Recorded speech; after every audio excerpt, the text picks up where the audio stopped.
Hello friends, कैसे हैं आप सब। सबसे पहले राधे राधे। जिस तरीके से हम अपने प्रॉफिट को अर्न करते जा रहे हैं, लॉजिकली मेरे पास बहुत ही मैसेज आते रहते हैं कि भाई आज हमने इतना अर्न कर लिया, इतना अर्न कर लिया। आप लोग भी अपने हिसाब से जो है ट्रेड केयरफुली करें और अर्न लॉजिकली ज़रूर करें और कमेंट करते रहें। इंट्राडे एंड डिलीवरी के कुछ शेयर लेके और फ्यूचर एंड ऑप्शंस के शेयर लेके आज हम फिर तैयार हैं। लर्निंग दैन अर्निंग की सही है सीरीज़ के अंदर हम ये वर्कआउट करते हुए जा रहे हैं, जिस पे हम वर्कआउट कर रहे हैं कि देखते हैं किस तरीके से हमें बेनिफिट मिलता हुआ नज़र आ सकता है। तो सबसे पहले हम देखते हैं कि इंट्राडे एंड डिलीवरी में हमारे पास कौन से शेयर। तो इंट्राडे एंड डिलीवरी में तो यहाँ पर सबसे पहले शेयर आ रहा है एंजल वन का 2723 का ये शेयर है। इस पर एक नज़र बना के चलते हैं, देखते हैं टेक्निकली चार्ट। टेक्निकली चार्ट एक बहुत ही मजबूती चार्ट की तरफ नज़र आ रहा है। जिस तरीके से अप ट्रेंड अपनी तरफ से चलता हुआ नज़र आया वो बेटर पोजीशन है। कल एक डोजी पोजीशन उसने बनाई, इंडिकेटर पोजीशन भी बहुत अच्छा है, वॉल्यूम लेवल भी निकलता हुआ आ रहा है जो एक बेटर पोजीशन पे दिखता हुआ जरा जा रहा है। हाई उसने जो मारा 2832 का हाई निकला हुआ निकल आ रहा है। मैं आज इस पे बात करना चाहूँगा एज पर फंडामेंटल की पोजीशन पर। फंडामेंटल की पोजीशन पे अगर देखा जाए तो मुनाफा 40% और जो आपका अर्निंग इबिट्टा लेवल है वो आपका 51% बढ़ा हुआ है, जो एक पोजीशन देता है कि किस तरीके से ये वर्कआउट करता हुआ नज़र आ सकता है। दूसरा, मार्जिन जो निकल के आए हैं वो 42.4% के मुकाबले 44.4% बढ़कर आए हैं, जो एक अच्छा इंडिकेशन दे रहा है। मुझे लग रहा है कि ये आज भी कुछ कमाल कर सकता है, वर्कआउट करता हुआ नज़र आ सकता है। आप इस पर एक नज़र बना के रखें और लॉजिकली इसे समझने की कोशिश करें कि कितना वर्कआउट करता हुआ दिखाई दे सकता है। अब वो लोग इसके अंदर जो है ना पोजीशंस लेके चल रहे हैं और देख रहे हैं कि किस तरीके से जो हमारे पास पोजीशन बनती हुई नज़र आ सकती है। रेशो में होते हुए सुधार के कारण टारगेट है 2859 का।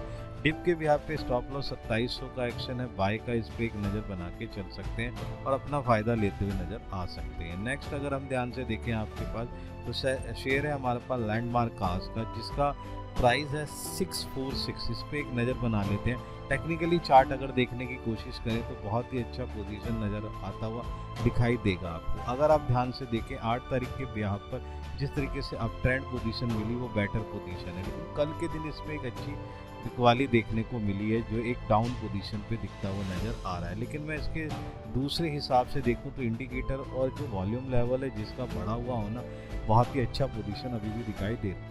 Q2 की जो इनकम है वो 13.8% से जो बढ़कर आई है, सही है जी, वो बहुत अच्छी पोजीशन निकलती हुई आ रही है। 1275 करोड़ की कमाई, जिससे कैश फ्लो में होता हुआ सुधार जो बहुत ही अच्छी पोजीशन पे मुझे लग रहा है कि अच्छा नज़र आ सकता है। कल की बिकवाली आज की खरीदारी में बदलती हुई नज़र आ सकती है। और मैं कुछ बताने की कोशिश करूँ कि जो गाड़ियों की बिक्री हुई है वो गाड़ियों की बिक्री भी जो भैया 15.2% से बढ़कर जो है 1013 यूनिट हुई है, जिसके हिसाब से मुझे लग रहा है कि यहाँ पर पोजीशन बढ़ती हुई नज़र आ सकती है। इसका एक इम्पैक्ट आज इस शेयर पे मिलता हुआ नज़र आ सकता है। तो इसलिए इसके बिहाफ पर हम जो टारगेट ले रहे हैं 665 का टारगेट है। डिप के बिहाफ पे स्टॉप लॉस 640 का एक्शन रहेगा। बाय का इस पे एक नज़र बना के चल सकते हैं और अपना फायदा लेके आगे बढ़ सकते हैं।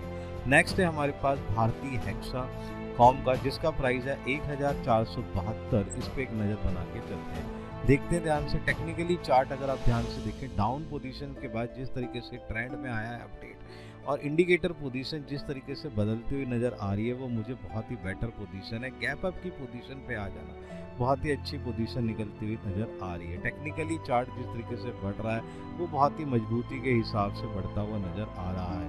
टेक्निकली चार्ट से ये बहुत स्ट्रॉन्ग है। 13 EMI के ऊपर इंडिकेटर पोजीशन बहुत अच्छा, वॉल्यूम लेवल लेता हुआ जिस तरीके से इसका वर्कआउट कर रहा है, मैंने देखा रेशो में भी जिस तरीके का सुधार इसके अंदर आया वो एक बेटर पोजीशन को देता हुआ नज़र आ रहा है, जिसके बिहाफ पर यहाँ पोजीशन बढ़ती हुई नज़र आ रही है। जिसके बिहाफ पर मैं टारगेट जो है ना थोड़ा सा बड़ा ले रहा हूँ, 1570 का टारगेट मैंने लिया है। और डिप के बिहाफ पे जो मैं यहाँ पर स्टॉप लॉस लेने की कोशिश कर रहा हूँ वो 1433 है।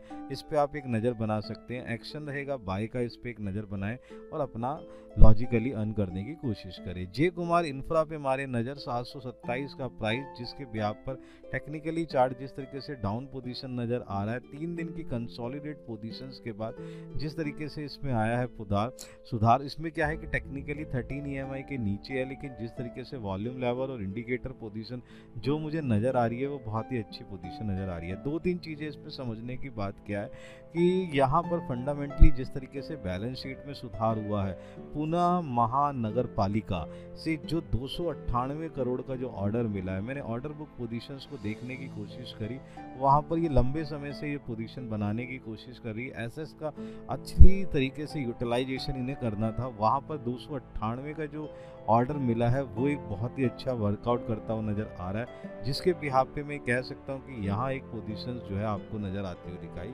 दे सकती है। इस पे आप एक पोजीशंस बनाते हुए चल सकते हैं। यहाँ पर हम टारगेट थोड़ा सा बड़ा 760 का लेके चल रहे हैं। डिप के भी आप पे स्टॉप लॉस रहेगा 730 का, एक्शन रहेगा बाय का, इस पे एक नज़र बना के चल सकते हैं। नेक्स्ट अगर मैं देखने की कोशिश करूँ तो हमारे पास क्या है, फर्स्ट को क्या प्राइस जो दिख रहा है वो कितना है, 718 का है, इस पे एक नज़र बना के चल सकते हैं। ध्यान से देखते हैं तो टेक्निकली चार्ट जिस तरीके से देखेंगे तो आप हैरान रह जाएंगे। एक बहुत ही अच्छा इंडिकेटर पोजीशन अगर मैं ध्यान से देखूं यहाँ पर, जिस तरीके से यहाँ पोजीशन जो निकल आई थी 8 तारीख के बिहाफ पर, जिस तरीके से ट्रेंड बदलता हुआ नज़र आया, पियर्सिंग पैटर्न को बनाता हुआ बहुत ही अच्छी पोजीशन, हाई जो लेके चला 723, जो शेयर कहाँ पर था आपका 621, 3 से 4 दिन के अंदर अंदर 100 प्लस चला गया है, ये ऑल टाइम हाई ब्रेकआउट देता हुआ नज़र आ रहा है। और यहाँ से मुझे लग रहा है कि जिस तरीके की तेज़ी ये पकड़ने की कोशिश कर रहा है वो बहुत ही तरीके से बदल, अब इसमें ब्रेकआउट आ चुका है और ब्रेकआउट आने के बाद इंडिकेटर पोजीशन और टेक्निकली नॉलेज रखते हैं। देखो ध्यान से बेटा, टेक्निकली चार्ट को समझना एक बहुत ज़्यादा इंपॉर्टेंट पार्ट है, ये हर किसी के बस की नहीं होता। It is also a very difficult task कि टेक्निकली भी आप किसी चीज़ को समझ सके। तो टेक्निकली यहाँ ब्रेकआउट आ चुका है और ये टेक्निकली बहुत ज़बरदस्त तरीके से बुलिश है। इंडिकेटर लेवल भी जो है बुलिश लेवल को लेके चल रहे हैं। वॉल्यूम लेवल जिस तरीके से वर्कआउट कर रहा है वो बहुत ही अच्छा है। एज पर देखें ध्यान से फंडामेंटली तो रेशो ठीक है और वर्कआउट कर रहा है। इसे मैं टेक्निकली लेवल पे उठाने की कोशिश कर रहा हूँ और ये मुझे लग रहा है यहाँ पर मैं टारगेट ले रहा हूँ 750 का, एक बड़ा टारगेट है। डिप की भी यहाँ पे मैंने स्टॉप लिस्ट किया, 700 का एक्शन रहेगा बाय का, इस पे आप एक नज़र बना के चल सकते हैं और अपना एक बेनिफिट लेके आगे बढ़ सकते हैं। नेक्स्ट है हमारे पास मोंटे कार्लो का, जिसका प्राइस है 870, इस पे एक प्राइस मान ले रहे हैं। ध्यान से देखें तो ध्यान से टेक्निकली चार्ट जिस तरीके से बढ़ता हुआ नज़र आया है, यहाँ पर पोजीशन जिस तरीके से बढ़ी है वही 8 तारीख के आप पे एंडी जो ये ट्रेंड बना है वो बहुत ही अच्छा है। 890 के करीब इसने पोजीशंस को पकड़ने की कोशिश करी है। बेटर पोजीशंस पे मुझे चलता हुआ नज़र आ रहा है। इंडिकेटर पोजीशन बहुत अच्छा, ट्रेंड लेवल भी बहुत अच्छा नज़र आ रहा है, टेक्निकली बहुत मजबूत है। फंडामेंटली कैश फ्लो में होता हुआ सुधार और वर्कआउट होता हुआ जिस तरीके से नज़र आ रहा है, वहाँ पोजीशन बेटर पोजीशन की तरफ जाती हुई नज़र आ रही है। मुझे लगता है कि यहाँ पर कुछ ऐसा वर्कआउट नज़र आ रहा है कि जो आज भी एक कम करता हुआ नज़र आएगा। टेक्निकली बहुत ही ज़्यादा मजबूत है, इसलिए हम टारगेट इसका थोड़ा सा बढ़ा के 900 ले रहे हैं। डिप के भी यहाँ पे स्टॉप लॉस रहेगा 860 का, एक्शन रहेगा बाय का, जिस पे आप एक नज़र बना के चल सकते हैं और अपना एक अच्छा बेनिफिट आ सकते हैं। नेक्स्ट अगर हम ध्यान से देखें तो हमारे पास जो आया है वो है आपके पास कार ट्रेड इम्पैक्ट का, जिसका प्राइस है 978। इस पे देखते हैं बेटा एक पोजीशन, ध्यान से देखिए जिस तरीके से यहाँ टेक्निकली ट्रेंड बना है। यहाँ देखिए ध्यान से बेटा, देखो टेक्निकली चार्ट को समझने की कोशिश करो। 13 EMI के नीचे की पोजीशन को जिस तरीके से इसने रिकवर करा और डेंजर लेवल से निकलता हुआ आया है, देखो ध्यान से डाउन ट्रेंड लेता हुआ, उसके बाद जिस तरीके से थ्रस्टिंग पैटर्न को बनाता हुआ एक वर्कआउट लेता हुआ पोजीशन नज़र आई, वो बहुत ही बेटर पोजीशन पे नज़र आ रही है और एक बेटर पोजीशन यहाँ पे दिखाई दी है। जिस तरीके से यहाँ पर इसने 5 दिनों के अंदर अपनी पोजीशंस को रिकवर करा है, ये बहुत ही बेटर पोजीशन पे जाता हुआ नज़र आ रहा है। मजबूती अप ट्रेंड हुए हैं, जिस तरीके से मुझे लग रहा है ये एक अच्छा वर्कआउट करता हुआ नज़र आ सकता है। टेक्निकली चार्ट के बिहाफ पर मैं इसे एक अच्छा 100% का जो है टारगेट समझता हूँ कि ये वर्कआउट करता हुआ।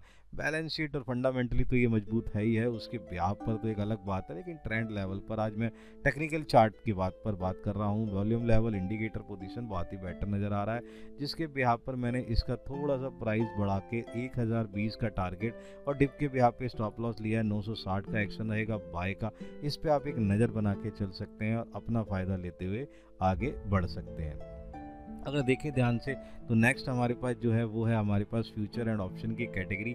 इस पर भी आप ध्यान रखें, इसे इंट्राडे और डिलीवरी में भी आप इसका यूज़ कर सकते हैं। ध्यान से देखो सर, तो सबसे पहले शेयर है हमारा पास इन्फोसिस का। इन्फोसिस के बिहाफ पर अगर मैं ध्यान से देखूं तो अपने पास जो शेयर नज़र आ रहा है जिसके बिहाफ पर पोजीशन जो है 1950 का मैंने फ्यूचर लेके कोशिश करी है कि इस पे देखें।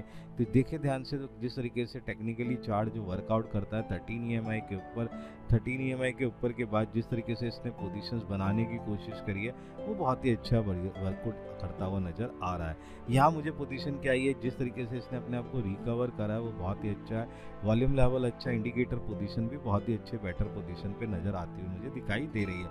यहाँ दो चीज़ें मैं और बताऊंगा कि ADR 2% के करीब चल रहा है जो फंडामेंटली को मजबूत करता है, और मुझे लगता है कि यहाँ पर एक अच्छी पोजीशन आपको दिखाई देती हुई नज़र आ सकती है। आप इसका बेनिफिट उठा सकते हैं, वर्कआउट ले सकते हैं। टारगेट मैं दे रहा हूँ 2010 का, जिसके भी पे आप पोजीशन लेके चल सकते हैं। डिप के भी पे स्टॉप लॉस रहेगा 1930 का, एक्शन रहेगा बाय का, इस पर एक नज़र बना के चल सकते हैं। नेक्स्ट है हमारे पास शेयर जो भारतीय एयरटेल का है। भारतीय एयरटेल का प्राइस है 1702, इस पर रखते हैं नज़र। पोजीशन देखते हैं टेक्निकली चार्ट जिस तरीके से डाउन पोजीशन, इंडिकेटर पोजीशन जिस तरीके से सुधर होता हुआ और वर्कआउट होते, पुलिस हरामी पैटर्न जो उसने 8 तारीख की 7 तारीख को बनाया, जिस तरीके से पैटर्न को मजबूत करता हुआ इंडिकेटर पोजीशन जिस तरीके से नज़र आ रही है वो बहुत ही अच्छी पोजीशन पे दिखाई दे रही है। रिलायंस जियो के अच्छे नतीजों के असर पर मुझे लगता है कि आज इस सेक्टर में भी आज वर्कआउट होता हुआ नज़र आ सकता है। वर्कआउट इस तरीके से नज़र आया, इसलिए मैंने इसे फ्यूचर की कैटेगरी में रखने की कोशिश करी है। यहाँ पर मैं जो फंडामेंटली देख रहा हूँ वो मजबूत होता हुआ नज़र आएगा। टारगेट में 1730 का लेके चल रहा हूँ। डिप के बिहाफ पर मैं जो पोजीशंस लेने की कोशिश कर रहा हूँ वो स्टॉप लॉस रहेगा 1690 का, एक्शन रहेगा बाय का, इस पर एक नज़र बना के चल सकते हैं। नेक्स्ट है हमारे पास रिलायंस इंडस्ट्री का, जिसका प्राइस जो है जो 2740 का स्ट्राइक प्राइस है। पुट की पोजीशन लेके चल रहा हूँ 51 का, इसके ऊपर जो पोजीशन निकली है वो टारगेट के बिहाफ पर मैं लेके चल रहा हूँ। यहाँ पर मैं 2-3 चीज़ें बताने की कोशिश करूँगा कि यहाँ पुट पोजीशन क्यों ली है, क्योंकि यहाँ पर जो चीज़ें चल रही है रिटेल कारोबार में सपाट ग्रोथ रही है, कोई ज़्यादा पोजीशन बदलती हुई नज़र आई नहीं है, जिसके बिहाफ पर यहाँ पोजीशन मैं लेके चल रहा हूँ। यहाँ पे जो रिलायंस का टारगेट है 51 का है, यहाँ पर मैं आपको दिखाने की कोशिश करूँ जिस तरीके से यहाँ पोजीशन है और जो डाउन पोजीशन के हिसाब से डिप पे डेंजर लेवल के नज़दीक आता हुआ और इंडिकेटर पोजीशन 13 EMI के नीचे है, जिसके बिहाफ पर इसे पुट पोजीशन लेते हुए नज़र आ रहे हैं। टारगेट जो है हमारा 51 का, स्टॉप लॉस 38 का, एक्शन रहेगा बाय का, इस पर एक नज़र बना के चल सकते हैं। नेक्स्ट है हमारे पास HCL टेक का, जिसका स्ट्राइक प्राइस 1860 है। कॉल लेके चलनी है एट द रेट ऑफ 38.4 के पे आप मिल जाएगा। टारगेट 50 का है, इस पे एक नज़र बना के चलते हैं, देखते हैं कि किस तरीके से वर्कआउट करता हुआ नज़र आ सकता है। टेक्निकली चार्ट यहाँ से जिस तरीके से इंडिकेटर पोजीशंस में सुधार हुआ है वो वर्कआउट बहुत ही बेटर है। ट्रेंड का बन जाना और वर्कआउट का निकल जाना पोजीशंस को बहुत ही अच्छी तरह से वर्कआउट करता हुआ नज़र आ रहा है। जिस तरीके से पोजीशन मुझे नज़र आ रही है उसके बिहाफ पर मैंने इसे बाइंग के हिसाब से रखा है, कॉल पोजीशंस के हिसाब से रखा है। डिप के बिहाफ पे स्टॉप लॉस 30 एक्शन रहेगा बाय का, इस पे एक नज़र बना सकते हैं। तो ये कुछ ऐसे शेयर हैं जिस पे आप बेनिफिट उठा सकते हैं और अपना फ़ायदा उठा सकते हैं। मैं बार बार कह रहा हूँ, लर्निंग देन अर्निंग के बिहाफ पे अपना वर्कआउट करते चलें, ट्रेड केयरफुली करें एंड देन अर्न लॉजिकली करें। देन इसी तरीके से हम आगे मिलेंगे अपनी सीरीज़ के अंदर। गुड।